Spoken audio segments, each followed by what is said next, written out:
Bien le bonjour à tous, on se retrouve pour une nouvelle vidéo MotoGP et aujourd'hui cet épisode d'actu. Comme d'hab, on va se résumer donc la petite semaine d'actualité et on va se faire quand même un sacré point sur le week-end MotoGP qui arrive sur le circuit de Misano. Mais bref, tout ça vous avez l'habitude, donc pensez à vous abonner, pensez au petit like.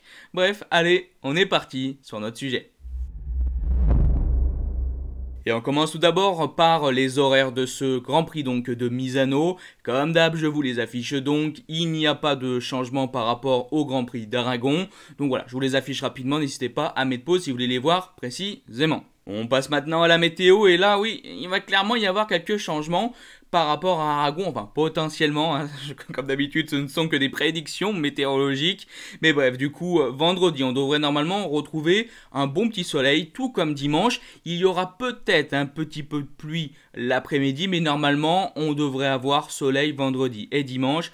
Par contre samedi, comme vous pouvez le voir, c'est plus compliqué, il y a quand même un risque important de voir de la pluie l'après-midi, mais surtout des orages. Donc bref, c'est parasol le vendredi et le dimanche, et c'est à la maison dans le canapé le samedi. Alors vu que bien sûr c'est le week-end de Misano, j'ai beaucoup de petites actualités autour du coup de ce GP.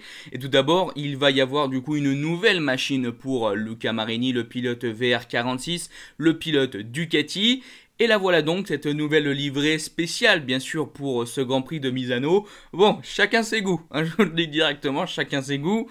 Mais alors, je vais vous le dire directement, je suis extrêmement mitigé par cette livrée. Hein. Au moins, ça change un petit peu, hein, voilà. Au moins, ça change un petit peu, on la repérera de loin, c'est bien. C'est sûr que c'est moins passe-partout qu'une moto toute noire. Bon, bah voilà, c'est différent. Bah, il faut aussi un petit peu des choses différentes dans la vie, donc on prend. Pour continuer sur Misano, tout d'abord, il faut le savoir, mercredi, il va y avoir une nouvelle fois des tests sur le circuit de Misano. Alors mercredi, pas aujourd'hui qu'on voyait cette vidéo, mais mercredi prochain, de la semaine prochaine, juste après donc ce Grand Prix. Et les pilotes KTM Moto2, Rémi Gardner et Raúl Fernandez, vont avoir la chance pour la toute première fois de tester une MotoGP, du coup, lors de ces tests le mercredi. Alors après, on va se le dire tout de suite, hein, c'est que des tests, donc on n'aura pas un énorme suivi, mais ça serait quand même intéressant de voir les premiers chronos quand même de Rémi Gardner et de Raúl Fernandez. Moi j'ai hâte de voir hein, clairement qu'est-ce que ça va donner pour leur début chez KTM. Et si on parle maintenant un petit peu de wildcard et qu'on se recentre hein, globalement sur par contre là le Grand Prix Misano, pas les tests du mercredi, on va aussi avoir quand même des arrivées assez importantes. On va déjà avoir l'arrivée d'Andrea Dovizioso chez Yamaha. C'est pas rien. On va aussi bien sûr espérer retrouver Franco Morbidelli. Alors on va en parler un petit peu plus profondément. Franco Morbidelli, on espère le retrouver, mais vous allez voir que les choses sont quand même vraiment difficiles et on comprend qu'actuellement la situation de Franco Morbidelli est vraiment compliquée. Et pour ceux qui se posaient la question, on devait normalement retrouver, enfin c'est ce qui se disait, retrouver donc Dani Pedrosa sur ce Grand Prix de Misano. Et malheureusement, Dani Pedrosa ne fera donc pas une nouvelle wildcard et ne sera donc pas à Misano. Bon, c'est un peu dommage, mais c'est comme ça. Allez, on va donc continuer avec Franco Morbidelli, je viens de vous en parler, donc on va essayer d'approfondir un petit peu tout ça. Vous le savez, Franco Morbidelli s'est donc blessé il y a maintenant de nombreuses semaines, il a été absent pendant pas mal de Grands Prix, ça a été une situation compliquée, une blessure au genou, une opération difficile pour Franco Morbidelli, il met du temps pour revenir. Et on a eu un petit peu voilà, des dernières nouvelles de Valentino Rossi, de Massimo Meregali. Et globalement, bon, on comprend que la situation de Franco Morbidelli, elle est assez difficile. Donc comme d'hab, je vous lis un petit peu ce qui a été dit en interview et on rebondit là-dessus. Le team manager de Yamaha Factory, Massimo Meregali, dit donc « On attend Frankie. La convalescence se passe bien. Ce n'est pas sûr à 100% qu'il sera suffisamment en forme et guéri pour revenir à Misano, mais on le saura assez rapidement. » Valentino Rossi nous en a dit aussi un petit peu plus sur Franco. Franco se bat contre le temps, parce que l'opération était sérieuse. La blessure au genou de Franco était assez mauvaise, c'est une opération profonde. Tout se passe bien mais la rééducation est très sérieuse. J'ai vu Frankie souffrir énormément. Cela lui demande beaucoup d'efforts chaque jour. C'était mieux récemment, ça s'est amélioré. Il va donc essayer d'être à Misano et j'espère qu'il pourra être bon. Bon, des déclarations qui, ça fait un petit coup de froid dans le dos quand même, hein. Bon, de toute façon, on le savait, que cette opération de Franco Morbidelli avait été difficile. On le savait que ça allait être compliqué pour Franco Morbidelli de revenir. Mais globalement, beaucoup de personnes étaient quand même très confiants pour retrouver Franco Morbidelli à Misano. Et là, on sent quand même que, bon, rien n'est terminé, mais on met quand même des grosses interrogations sur son sujet. Est-ce qu'il sera là? Est-ce qu'il sera pas là? En tout cas, aujourd'hui, mercredi, il nous reste encore quelques jours avant bien sûr le début de ce Grand Prix vendredi, on n'a aucune officialisation. Donc véritable interrogation, est-ce que Franco Morbidelli sera là ou non? Bon, je trouve ça quand même assez particulier que 2 jours avant on n'ait toujours pas de nouvelles. Bon, bah, j'espère quand même que Franco pourra participer au Grand Prix, mais on voit voilà, que c'est compliqué. Ça m'a l'air plus difficile que prévu. Maintenant, bon, bah, c'était quand même prévu que ça allait être quelque chose de long, que ça allait être une grosse opération, que ça allait être difficile de s'en remettre. Mais bon, quand tu vois les propos de Valentino Rossi, bon, bah, tu comprends bien une nouvelle fois que Franco Morbidelli, il est pas en train de siroter un petit diabolomante posé sur une plage, hein. C'est clairement un moment qui doit être vraiment compliqué pour lui. Lui qui pourtant, hein, je vous le rappelle, va monter sur une Yamaha Factory pour l'année prochaine. C'est pas rien, donc j'espère clairement qu'il pourra déjà revenir le plus vite possible, mais surtout revenir à son plus grand niveau. Allez, on va essayer de reprendre un petit peu le sourire dans cette vidéo, se changer un peu les idées. C'est vraiment les sujets qui, hein, ça plombe un peu le moral, mais bref, on va parler maintenant du calendrier MotoGP 2021, parce que oui, on est pratiquement à la fin du coup de l'année, mais le calendrier MotoGP n'était toujours pas définitif, pour vous dire comme cette année est incertaine. Mais bref, maintenant nous avons enfin le calendrier définitif pour la fin de saison du MotoGP, et le Grand Prix d'Argentine est donc bien officiellement annulé. Nous retrouvons donc 5 Grands Prix pour terminer l'année. Misano, le Grand Prix qui arrive le 19 septembre. Ensuite, on ira bien aux États-Unis le 3 octobre. On retournera à Misano le 24 octobre. On ira ensuite sur le circuit de Portimao. Hein, si vous vous posez la question, qu'est-ce que c'est Algarve? Moi, c'est vrai que j'ai dit Algarve. Qu'est-ce que c'est que ce circuit? Un nouveau circuit?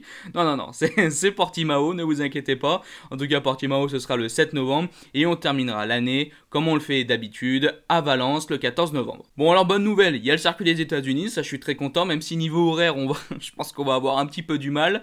Maintenant, bah, une nouvelle fois, c'est vrai que je suis assez mitigé sur le fait qu'on ait une course à Misano, on parte aux États-Unis et qu'on revienne à Misano. Bon, je trouve le projet un peu étonnant, mais bref. Puis c'est vrai que je sais pas si vous avez vu, mais il y a aussi une énorme pause hein, entre le Grand Prix des États-Unis le 3 octobre et le Grand Prix de Misano, ce Misano 2, le 24 octobre. On a plus de 3 semaines de pause. Wow, oui, ça fait quand même une grosse pause. On aura vraiment une année un petit peu charcutée. Hein. C'est quand même particulier cette saison 2021. Mais bref, bon, on a ce qu'on a. Moi, je trouve quand même que c'est une bonne chose. Pour moi, la saison 2021 est bien meilleure que ce qui a pu être proposé en 2020, et c'est normal. Donc bon, c'est vrai qu'on a eu encore des circuits doublés, Misano, là bah du coup on va avoir une nouvelle fois Portimao. Bon, vous savez que je suis pas le plus grand des fans, mais je pense quand même qu'on a vécu une belle année 2021 et que ça va quand même bien se passer, malgré c'est sûr un calendrier un petit peu particulier. Allez, on ne s'arrête pas là et on continue. Tout d'abord, c'est la grosse nouvelle qui est tombée donc aujourd'hui. Michelin va donc prolonger son contrat avec le MotoGP jusqu'en 2026. Bon, bah, globalement, les pilotes qui sont pas trop contents des pneus Michelin, ils vont devoir quand même, encore une fois, rouler pendant pas mal d'années avec, bah, du coup, ces pneumatiques. Je pense clairement qu'on peut passer à autre chose. Je pense qu'il n'y a pas grand chose d'autre à vous raconter sur le sujet. Et pour terminer cette vidéo avec donc notre toute dernière news, je voulais vous parler de Marc Marquez. Vous le savez, un épisode d'actu sans Marquez, ce n'est pas un épisode d'actu. Alors, je vous y mets tout à la fin de la vidéo, comme ça, pour ceux qui n'aiment pas, bah voilà, vous avez le droit de pouvoir partir, vous allez plus rien rater. Et pour ceux qui ont envie d'en savoir un petit peu plus sur Marquez, et bah, on a la fin de vidéo pour ça. Bref, dans l'épisode du coup de Post GP que je vous avais proposé du coup il y a quelques jours, lundi, qui parlait donc de Zarco et de Fabio Quartararo, je vous avais dit voilà, je me concentre sur les deux pilotes français et je parlerai après de d'autres pilotes et justement évidemment de Marc Marquez. On va pas rater une occasion de parler de Marquez quand même. Donc du coup, on va bien évidemment parler des déclarations de Marc Marquez après le Grand Prix d'Aragon. Il a dit vraiment pas mal de choses intéressantes, il s'est consacré à plusieurs choses, il parle de sa saison, il parle un petit peu de comment il se sent et comme bon voilà, vous le savez, hein, j'aime bien clairement suivre un petit peu l'actualité et l'évolution de Marc Marquez, donc on va se lire quelques petites briefs d'interviews et comme d'hab, je reviens sur tout ça après. Par exemple, Marc Marquez nous parle un petit peu de son style de pilotage en nous disant: par le passé, mon style de pilotage consistait pour l'essentiel à taper dans mon pneu avant et de jouer constamment avec la limite et de procéder à quelques sauvetages avec mon coude.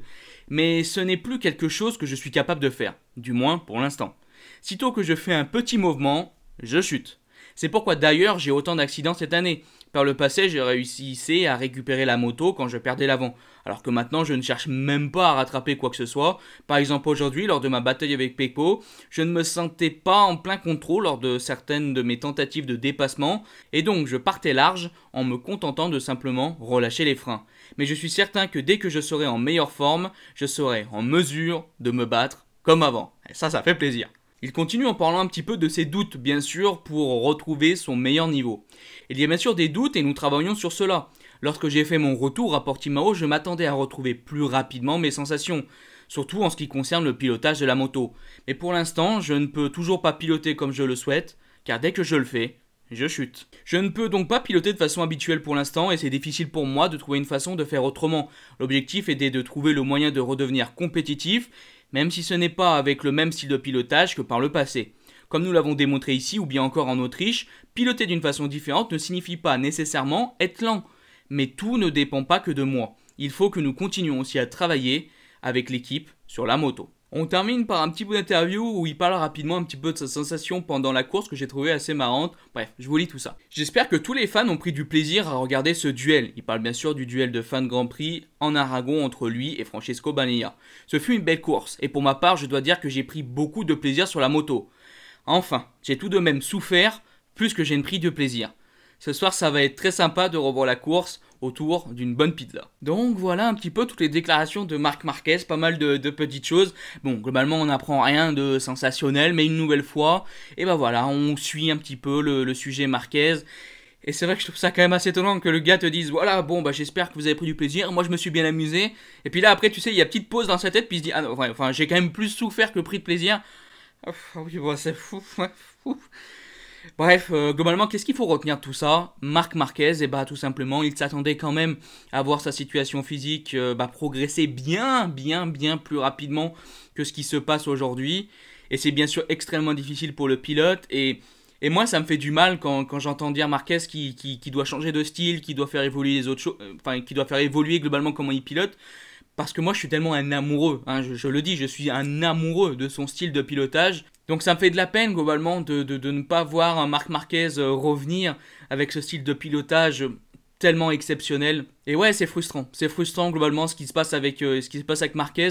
On voit clairement que les choses progressent, que tout doucement Marquez il devient de plus en plus fort, que ça va de mieux en mieux.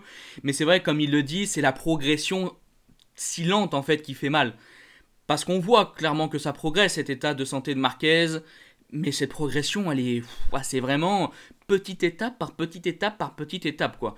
Le Marc Marquez, qui était un pilote fougueux, qui pilotait vraiment à la limite et qui rattrapait, 3 chutes par week-end, il est encore vraiment très loin. Oh là là, cette aventure Marc Marquez, c'est clairement quelque chose qui va durer encore, je pense, de nombreuses semaines, si ce n'est pour dire de nombreux mois, peut-être même encore un an. Bref, pour moi, on arrive donc à la fin de cette très grosse vidéo. J'espère qu'elle vous a plu. Et si elle vous a plu, n'hésitez pas à la liker, partager, commenter. Je vous dis bye bye les potes.